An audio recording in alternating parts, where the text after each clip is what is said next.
ഡിസ്ട്രാക്ഷനും ഡിസ്റ്റർബൻസസും ഒന്നും ഇല്ലാത്ത ഒരു മുറിയായിരിക്കണം. പിന്നെ പ്രോപ്പറായിട്ടുള്ള വെൻറ്റിലേഷൻ, ജനലുകൾ എല്ലാം തുറന്നിടുക. ക്രോസ് വെൻറ്റിലേഷൻ ഉണ്ടെങ്കിൽ ഏറ്റവും നല്ലത് തന്നെ.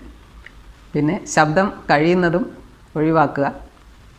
അടുത്ത മുറിയിൽ വലിയ ശബ്ദത്തിൽ ടി വി വെച്ചിട്ട് കുഞ്ഞിനോട് കോൺസെൻട്രേറ്റ് ചെയ്ത് പഠിക്കാൻ പറഞ്ഞാൽ പറ്റുകയില്ല. കുട്ടികളുടെ അറ്റൻഷൻ സ്പാൻ വളരെ കുറവാണല്ലോ. അങ്ങനെയുള്ളൊരു നല്ല എൻവറോൺമെൻറ്റ് ഉണ്ടാക്കി കൊടുക്കേണ്ട റെസ്പോൺസിബിലിറ്റി പേരൻസിനുണ്ട്.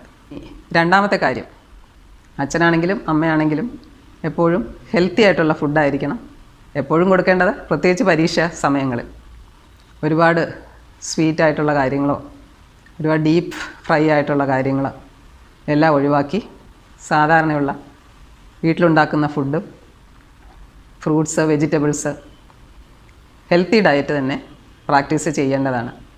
എല്ലാവർക്കും അറിയാമല്ലോ, എന്തെങ്കിലും ഒരു കാരണവശാൽ പുറത്തുനിന്ന് എന്തെങ്കിലും ഫുഡ് മേടിച്ച് ഫുഡ്